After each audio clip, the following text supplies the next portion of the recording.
Glória a Deus, glória a Deus. O Senhor é bom e nós louvamos ao Senhor por essa oportunidade de nós meditarmos na palavra, estarmos juntos, aqui para podermos ouvir mais da voz do Senhor e daquilo que Ele tem para ministrar ao nosso coração.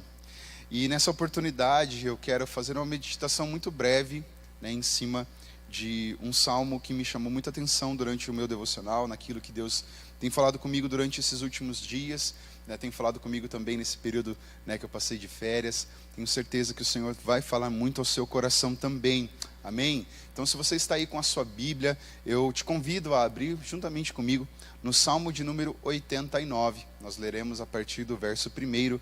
Não leremos ele de modo completo, nós vamos aqui ler alguns versículos deste Salmo. E eu te convido a você abrir aí juntamente comigo e nós meditarmos na palavra do Senhor. Salmo de número 89. O título dessa mensagem é Um Deus Fiel. Você crê neste Deus fiel? Você serve a este Deus? Eu te convido a nós conhecermos um pouco mais sobre este atributo do Senhor, a fidelidade do nosso Deus, o como Ele se relaciona conosco. E eu creio, querido, que o Senhor falará muito ao seu coração, como Ele tem falado ao meu. Então, Salmo de número 89, a partir do verso 1, nós leremos assim. Salmo 89, verso 1, a palavra do Senhor diz: Cantarei para sempre o amor do Senhor. Com a minha boca anunciarei a tua fidelidade por todas as gerações. Verso 2. Eu sei que firme está o teu amor para sempre, e que firmaste nos céus a tua fidelidade. Tu dissestes: fiz aliança com o meu escolhido, jurei ao meu servo Davi. Estabelecerei a tua linhagem para sempre, e firmarei o teu trono por todas as gerações. Agora vai comigo ali lá no verso 20. A palavra continua dizendo: Encontrei o meu servo Davi, ungi-o com o meu óleo sagrado. A minha mão o susterá, e o meu braço o fará forte.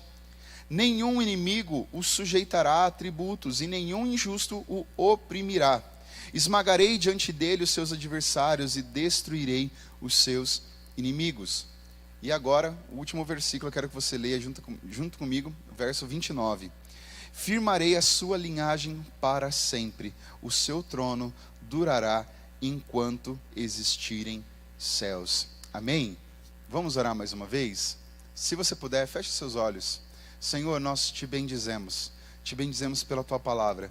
Declaramos, Deus, o quão grandiosa é a tua fidelidade. Declaramos, Senhor, que ela é inescrutável, ela é inimaginável, Senhor, de tão grandiosa como é a tua fidelidade. Ó Deus, aqui, Senhor, nós temos prova na tua palavra, ó Deus, que o Senhor cumpre todas as suas promessas, Deus, e por isso nós queremos também, Deus, tomar posse de cada uma delas, Senhor, e dizer, Deus, que nós queremos receber tudo isso de Ti. Nós te pedimos, Senhor, que nestes minutos que passarmos juntos aqui, meditando na Tua palavra, Senhor, que o Teu Espírito Santo ministre o nosso coração. Que sejamos, Senhor, Pai, que nossos ouvidos estejam atentos à Sua voz e que possamos, Senhor, entender, Deus, o Teu propósito para as nossas vidas. No nome de Jesus. Amém. Amém, querido. Glória a Deus. E neste salmo, se você for ler ali desde o verso 1 até o verso de número 52, você vai ver o salmista aqui, que é o salmista chamado Etã. Ele está falando sobre a grandiosa fidelidade do Senhor. Logo nesses primeiros versos, a gente acabou de ler, vemos aqui o quanto ele enaltece a fidelidade do nosso Deus. E também, nos versículos seguintes, ele vai descrever como foi que Deus faz essa aliança, essas promessas da aliança que ele fez com a família do rei Davi. Aqui, para os irmãos entenderem um pouco do contexto, Etã estava vivendo os dias de Jeremias, onde eles estavam tendo ali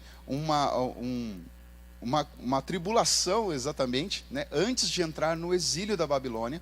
Então ali o salmista ele escreve este salmo, alguns estudiosos acreditam que seja um conjunto de textos que o salmista escreve e aí depois foi unido, mas tudo isso se relaciona com as promessas do reino do Senhor, as promessas que Deus faz ao seu servo Davi. E aqui o salmista está dizendo que Deus tinha prometido à linhagem do rei Davi, os descendentes do rei Davi, que eles é que governariam Israel para sempre. Você com certeza se lembra, se você for ali então ver, estudar, né, a vida do rei Davi, de como Deus falava com ele. Nós vemos a promessa de Deus sobre a linhagem do rei Davi. E é interessante a gente entender que essa promessa que Deus faz não é uma promessa condicional. Ela não dependia de uma coisa ou outra, mas era uma promessa incondicional. Essa promessa que Deus fez a Davi era uma promessa que dependia somente de Deus, inteiramente de Deus. E uma das marcas do caráter do nosso Senhor é que Ele é fiel. O Senhor tem uma fidelidade absoluta. Ele cumpre todas as suas promessas. Diferentemente de nós, humanos, falhos, pecadores, né, que podemos uma vez falhar, que podemos abandonar as promessas que fazemos, ou ainda que possamos descumprir, né, uma promessa que fazemos para um para com o outro, ou até mesmo para com Deus. Deus não é desse jeito. Deus não é homem para que minta, né? Acabamos de cantar verdades assim, mas Deus permanece firme e verdadeiro. O Senhor, Ele cumpre todas as suas promessas. Às vezes, né, nós olhamos para dentro de nós e vemos que talvez quantas promessas deixamos de cumprir, quantas promessas que fizemos para com uma pessoa, ou ainda mesmo para com Deus, e que quebramos. Somos falhos, mas Deus, Ele permanece o mesmo. Deus é infalível em sua fidelidade, e Deus tem todo o poder para fazer tudo o que Ele disse que a sua palavra, né, o que Ele disse em sua palavra que Ele fará. É da própria natureza de Deus, Deus ser honesto e fiel à sua palavra. Na teologia a gente fala que este é um atributo, é uma característica do nosso Deus. Então, querido, isso é uma certeza que nós podemos ter no nosso coração. Diferentemente de nós, humanos, que temos promessas falíveis, né, potencialmente falíveis, Deus é um ser que tem promessas infalíveis. O nosso Deus, em sua essência, em seu caráter, Ele é um Deus fiel. E aqui nós vemos este salmista escrevendo sobre isso, sobre a aliança do Senhor, sobre a sua fidelidade. Mas ele estava aqui em um momento difícil, porque embora Deus tinha deixado as promessas dele muito claras, específicas para a família do rei Davi, um rei que não era da linhagem de Davi começou a reinar sobre Judá. E aqui a gente vê na história, você pode ler ali depois, o livro do profeta Jeremias, né, ali sobre o exílio da Babilônia. Nós vemos que o rei que seria o rei legítimo, que é o Jeoaquim, né, que era o descendente ali de Davi, talvez na sua versão está Joaquim, né, independente, a tradução aí, né, do hebraico para o português, mas este rei, é ele que deveria reinar sobre Judá. Porém, ele havia liderado uma rebelião, né, contra os babilônicos, mas foi desastroso. Ele perdeu essa batalha. Então, Joaquim e a sua família e os vários milhares de judeus que foram levados para a Babilônia. Então, ao invés, né, deles estarem ali governando em um reinado, não, eles foram tomados cativos, levados como escravos para a Babilônia. E lá na Babilônia, ao invés de Joaquim reinar ali sobre os judeus, não, os babilônicos tornaram o tio dele rei, que era Zedequias. Então ali a gente vê que não era alguém que era da linhagem do rei Davi. E além do mais, se você for ver lá em Jeremias, no capítulo 22, nós vemos o profeta profetizando, né, anunciando que nenhum dos descendentes de Joaquim jamais prosperaria no trono de Israel. Então você pode parar e falar assim, poxa, Ricardo, eu não tô, como assim? Então quer dizer que Deus fez uma aliança com Davi, falando que o reino dele, né, os descendentes dele reinariam sobre Judá, sobre o povo, e agora o descendente dele não está reinando. Como assim? O que está acontecendo? Né? Quer dizer então que essa aliança de Deus com Davi e das promessas aos descendentes de Davi ocupariam o trono para sempre foi falida? Né? Será que Deus esqueceu da sua promessa para com o rei Davi? Será que Deus não cumpre as suas promessas? É claro que não, queridos. Nós vamos ver ao decorrer aqui do capítulo, né, e entendendo a história do povo de Israel, de que Deus cumpre as suas promessas. Mas antes de nós darmos continuidade, eu quero perguntar para você: você já se sentiu assim? Você já se sentiu assim, aflito, em dúvida do cumprimento das promessas de Deus para com a sua vida? Quem sabe você já tem aí algum tempo de caminhada com Deus, entende as promessas que Deus já deixou escritas, né, na palavra dele para a nossa vida. E talvez até você tenha recebido uma palavra do Senhor, uma promessa específica de Deus para a sua vida. E será que hoje, no dia de hoje, você se sente aflito de, poxa, quando será que Deus vai cumprir essa promessa da minha vida? Talvez você esteja nesse mesmo dilema que Etã estava vivendo, de que ele sabia que Deus era fiel, que tinha feito uma promessa, ele até cantava sobre isso, né, como também cantamos, mas olhando para as circunstâncias da vida, olhando para o momento em que ele estava vivendo, ele, não só ele, mas todo o povo, ele falou assim: poxa, não tem como. Imagine você aí no lugar de Etã, né, estando ali cativo dentro, né, do cativeiro da Babilônia, com uma promessa de que Deus faria os descendentes de Davi reinando, mas eles estavam sendo escravos e passaram por um período grande de exílio. Talvez, será que você está se sentindo dessa forma, como o salmista? Talvez entendendo, sabendo que Deus é um Deus fiel, mas olhando para as circunstâncias e não entendendo, né, como essas promessas poderiam se cumprir. Mas aí existe uma resposta a esse dilema, o dilema do salmista e talvez o dilema que você esteja vivendo. Quero que você continue acompanhando comigo neste capítulo. O Salmo 89, agora a partir do verso 30. Eu te convido a ler juntamente comigo. Salmo 89, 30, ele continua dizendo: se os seus filhos abandonarem a minha lei e não seguirem as minhas ordenanças, se violarem os meus decretos e deixarem de obedecer aos meus mandamentos, com a vara castigarei o seu pecado, e a sua iniquidade com açoites. Mas não afastarei dele o meu amor, jamais desistirei da minha fidelidade. Não violarei a minha aliança, e nem modificarei as promessas dos meus lábios. De uma vez para sempre jurei pela minha santidade, e não mentirei a Davi, que a sua linhagem permanecerá para sempre, e o seu trono durará como o sol. E será estabelecido para sempre como a lua, a fiel testemunha no céu. Verso 38. Mas tu o rejeitaste, recusaste-o, e tu enfureceste com o teu ungido. Revogaste a aliança com teu servo, e desonraste a sua coroa, lançando-a no chão. Aqui, nós vemos que o salmista descreve essa questão que Deus está falando, desse dilema, mas entendendo que as coisas não eram bem assim. E aqui a gente vê o salmista, que era um homem sábio, levando esse problema diante de Deus. Como se chegasse assim: Deus, é o seguinte, o Senhor prometeu isso, mas as coisas não estão colaborando. A nossa circunstância atual é outra. Não há possibilidade, não estamos enxergando de como as suas promessas, como a sua aliança vai ser honrada. E é certo que aqui o salmista Etã, ele já começa a ter uma aflição no coração. E já começa a dizer um lamento. Já começa a dizer isso assim: Senhor, não estou enxergando isso. Ele traz diante de Deus. Mas a resposta para o dilema do salmista, ele está ali no verso 31 e 32. Volta comigo ali para a gente ler. Verso 31. Se violarem os meus decretos e deixarem de obedecer aos meus mandamentos, com a vara castigarei o seu pecado, e a sua iniquidade com açoites.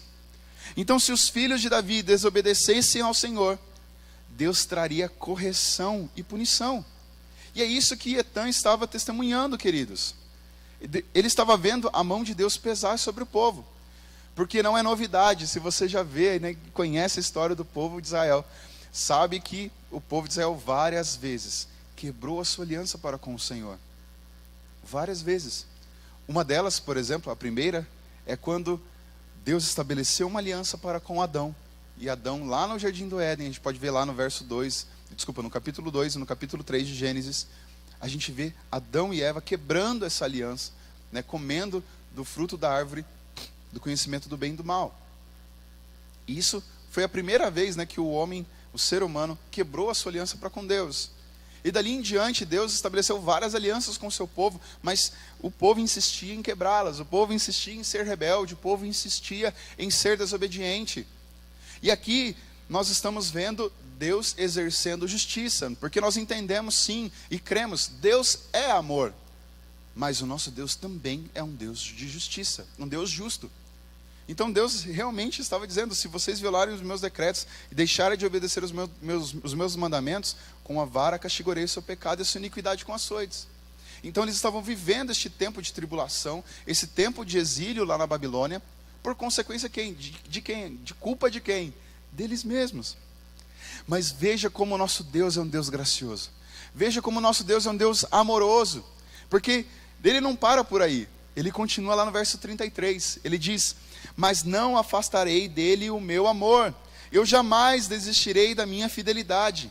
Eu não violarei a minha aliança e nem modificarei as promessas dos meus lábios. Mesmo que naquele momento parecesse para o salmista que Deus havia renunciado à aliança que ele tinha feito, Deus não tinha feito isso. Deus permaneceu fiel. Deus permaneceu ali cumprindo a parte dele na aliança. No tempo de Deus e à maneira de Deus, o Senhor cumpriria fielmente cada palavra de suas promessas. E tudo o que restava para o salmista era perguntar, Senhor, até quando? A gente vê isso lá no verso 46, acompanha comigo lá. Até quando, Senhor? Até quando esconder-te-ás para sempre? Arderá a tua ira como fogo? No 47, lembra-te de como é breve a minha existência. Ele continua dizendo, Senhor, até quando? Até quando então sofreremos tudo isso? Entendendo que aquilo era por culpa do pecado do povo. E se Etã então quisesse ver a resolução do problema em seu próprio tempo de vida, né, ali durante ele lembra Deus, né? Lembra-te como é breve a minha existência. Etã queria ver as promessas de Deus se cumprindo ali, ainda enquanto ele era vivo. Deus precisava se mexer, concorda? Se Etã quisesse realmente ver as promessas de Deus, Deus tinha que começar a mover as águas ali, começar a mover, né, as circunstâncias. Mas infelizmente Etã não viveu, né, o suficiente para ver a promessa de Deus se cumprindo. Como Deus manteria a sua promessa para com o povo de Israel. Porque 400 anos se passariam, até que, nesses 400 anos, nenhum rei, né, da descendência de Davi, de descendência legítima, estava no trono de Israel. Mas exatamente no momento certo, nasceu um rei. Em um estábulo, na vila de Belém, que era a cidade de Davi. Este rei era o maior filho de Davi. Querido, isso nos ensina uma lição, de que Deus não se atrasa, mas Ele tem um momento certo para cumprir a sua promessa. Muitas vezes não é da forma, ou do jeito, ou no tempo que eu e você gostaríamos que fosse. Nós, seres humanos, queremos as coisas para ontem, na verdade, principalmente o brasileiro, né? Quer as coisas para ontem. Quer que as coisas aconteçam rapidamente, principalmente nos nossos dias, onde a tecnologia avança de uma maneira tão rápida, né? Hoje temos aí a internet 5G, não é verdade? Onde as coisas acontecem muito rapidamente, temos acesso à informação de um modo muito rápido, mas não é assim que o nosso Deus trabalha. O nosso Deus tem o seu próprio tempo, porque Ele sabe exatamente o momento exato e certo para as coisas acontecerem. Nós temos que entender que o nosso Deus não é um Deus que muda de opinião. O nosso Deus permanece, nosso Deus é fiel. A palavra fala que o nosso Deus, Ele não muda nunca. A palavra também fala que Ele é o mesmo ontem, no passado, Ele é o mesmo hoje e é o mesmo amanhã, para sempre. O nosso Deus é um Deus imutável. Então é por isso que eu e você, nós podemos confiar no Senhor. E não só a nós, mas os nossos filhos podem confiar no Senhor. Os nossos netos podem confiar no Senhor. Os bisnetos, enfim, toda a nossa geração, de geração em geração, nós podemos ter essa certeza que nós podemos confiar no nosso Senhor. Porque Deus tem um modo correto e a maneira correta e o jeito certo e o momento certo de executar todas as suas promessas. O que Deus provou ser para Israel, Ele prova ser para nós. quando a gente se atenta às advertências que Ele coloca para nós, quando colocamos nossa total confiança nas suas promessas. E podemos entender, querido, que Jesus, Ele é o cumprimento da promessa que Deus faz à linhagem de Davi. Porque se formos estudar ali o Novo Testamento, e vermos lá no Evangelho segundo Mateus, o Evangelho segundo Lucas, vemos que Jesus é descendente de Davi. Se formos ali pela genealogia colocada ali no Evangelho de Mateus, vemos que José, ele era sim descendente de Davi por meio de Salomão. Mas a gente sabe, né, que Jesus foi gerado pelo Espírito Santo, né? José ali era como um pai adotivo. Mas Jesus também era descendente de Davi por meio de Maria, porque ela estava ligada por meio de Natã, que era um outro filho de Davi. Isso a gente vê lá no Evangelho de Lucas, no capítulo 3. Tudo isso, queridos, a gente vê como a história colabora para que Jesus fosse descendente de Davi, da linhagem de Davi. E dessa forma, tanto por Maria, quanto até mesmo por José, Jesus herdou a linhagem de Davi, mas sem a maldição sobre a linhagem real. Veja, Deus quis que Jesus entrasse na história da humanidade exatamente naquele ponto. Uma vez que Jesus ressuscitou dos mortos para nunca mais morrer, Jesus pode reinar no trono de Davi e em seu reino para sempre. E Deus cumprirá as promessas que Ele fez na aliança com Davi em Jesus. Veja, Deus cumpriu a sua promessa. Passaram-se 400 anos para que nascesse Jesus, o Messias, o rei de Israel. Mas Deus cumpriu a sua promessa. E a aliança de Deus com Davi, ela está resumida nos versos do verso 19 até o verso 29 deste mesmo salmo, salmo de número 89. A gente vê ali 7 elementos que demonstram a fidelidade de Deus às suas promessas. O primeiro deles, por exemplo, ali no verso 19, te convido a ler comigo, diz assim: outrora falaste em visão aos teus santos e disseste, a um herói concedi o poder de socorrer do meio do povo, exaltei um escolhido. Encontrei Davi, meu servo, com o meu santo óleo o ungi. Isso quer dizer que Deus escolheu Davi para ser um rei. Ele era jovem, nós sabemos, quando Samuel foi lá e ungiu Davi para ser rei de Israel. Mas Deus escolheu exatamente Davi. Também ali no verso 21, vamos ler ali: a minha mão será firme com ele, o meu braço o fortalecerá. Isso quer dizer que Deus equipou Davi para o seu trabalho como rei de Israel.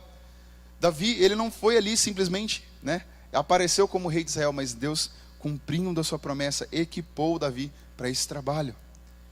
E nós podemos ver, por exemplo, no verso 22, que diz: o inimigo jamais o surpreenderá e nem o há de afligir o filho da perversidade. Se formos estudar a história de Davi, vemos como Deus protegeu Davi em todas as batalhas dos seus inimigos. Ainda mais um ponto: Deus deu a Davi a vitória sobre as nações vizinhas, para que Israel pudesse viver em paz. A gente vê ali no verso 23, que Deus diz: esmagarei diante dele os seus adversários, e ferirei os que o odeiam. E ainda, Deus concedeu a Davi um lugar elevado entre os reis daquela região. No verso 27, por exemplo, nós vemos ali no Salmo: faloei por isso meu primogênito mais elevado entre os reis da terra. A gente vê essa promessa sendo cumprida em Davi, porque Deus tinha um relacionamento especial com ele, e ainda estendeu essa bênção para a descendência de Davi. E ali a gente vê no verso 28 e 29, para finalizar: conservar-lhe-ei para sempre a minha graça, e firmei com ele a minha aliança. Farei durar para sempre a sua descendência e o seu trono como os dias do céu. A aliança que Deus fez com Davi, ela nunca foi retirada. Ela nunca foi renunciada, cancelada, revogada, nunca. Deus permaneceu fiel a essa aliança que Ele fez com Davi. Porque o maior descendente de Davi, como diz a palavra de Isaías no capítulo 9, no verso 7, ele governará sobre o trono de Davi e sobre o seu reino estabelecido e mantido com justiça e retidão desde agora e para sempre. E é o zelo do Senhor dos exércitos que fará isso. Deus cumpre a sua promessa para com Israel, quando Jesus vem e interfere na história da humanidade.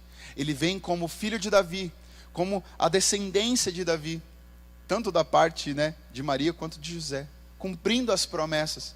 E nós sabemos que o reino de Jesus é eterno, porque Jesus não está mais morto, mas ele vive, ele ressuscitou, amém?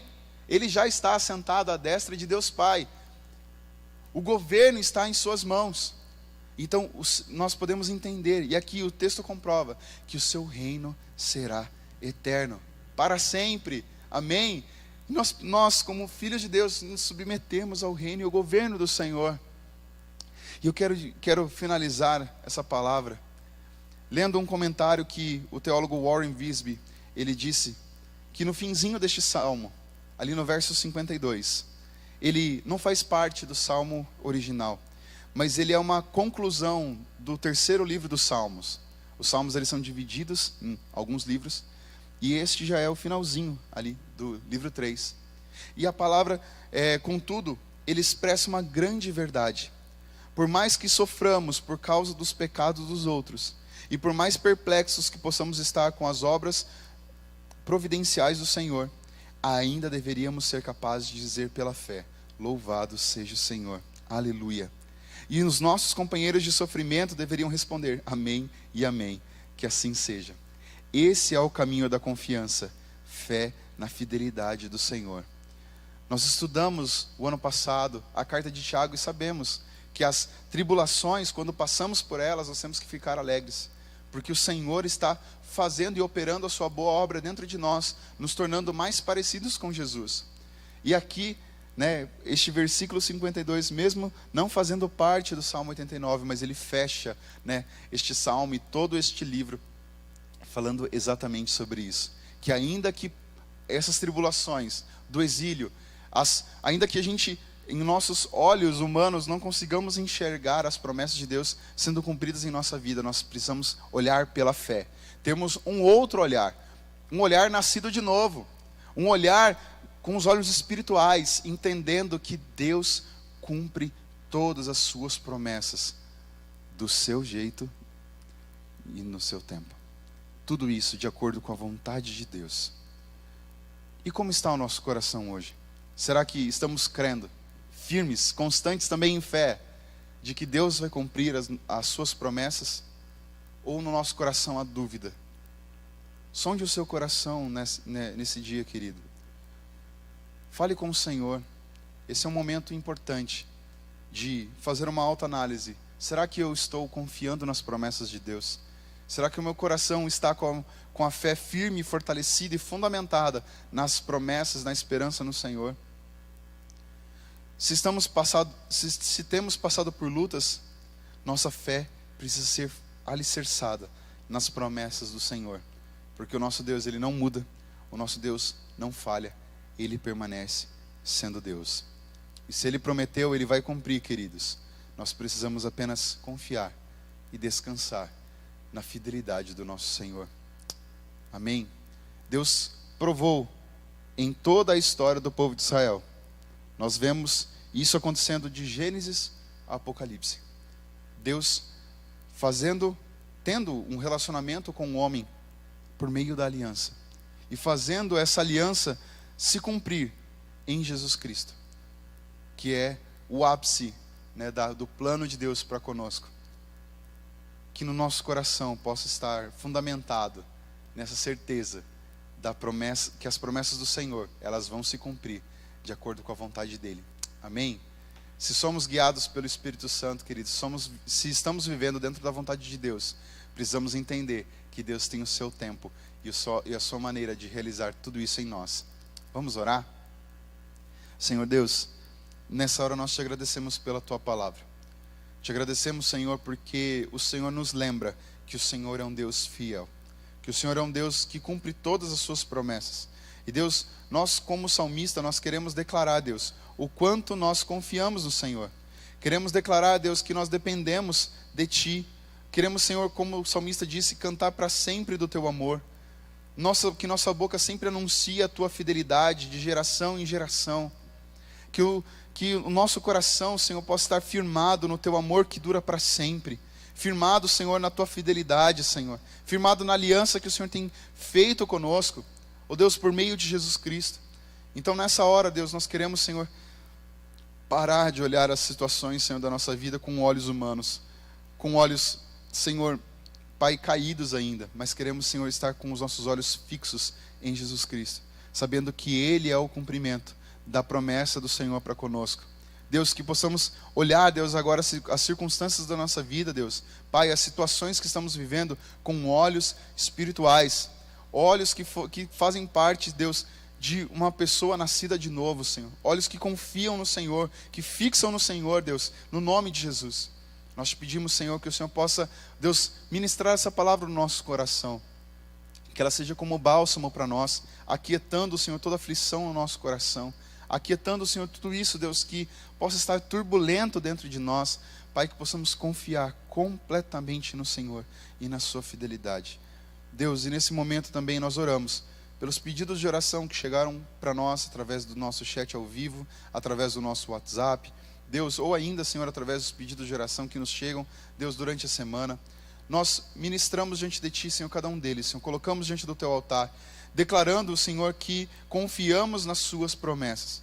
Confiamos, Deus, que Tu és um Deus que cura. Confiamos, Deus, que Tu és um Deus que liberta. Confiamos, Deus, que Tu és um Deus que batiza no Teu Espírito Santo. Confiamos, Deus, que o Senhor é um Deus que salva, Senhor, o perdido.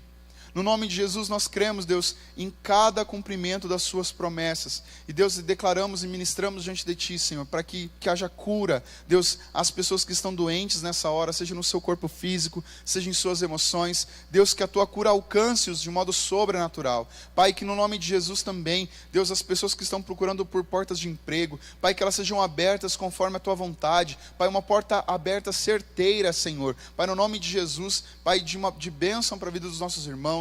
Senhor, também, Senhor, que aquelas pessoas que necessitam de libertação, Senhor, dos vícios, Senhor, Pai, quaisquer que sejam, nós declaramos agora livres e libertos no poder que há no nome do Senhor Jesus Cristo. A Deus, também, Senhor, qualquer outra necessidade, Deus, o Senhor conhece todas elas. Declaramos, Senhor, Pai, que o Senhor possa, Senhor, operar abundantemente, Senhor, em nossas vidas. Pai, no nome de Jesus, como igreja, nós declaramos que nós confiamos no Senhor e nas Suas promessas, na aliança que o Senhor fez conosco, no nome de Jesus, amém. Amém, querido, glória a Deus. Essa palavra abençoou o seu coração? Se sim, eu te convido para que você compartilhe ela com mais pessoas, e nós, estendemos o convite para que você esteja conosco também, nas nossas celebrações presenciais deste fim de semana, amém? Que Deus te abençoe, querido, uma ótima semana para você e para sua família, graça e paz.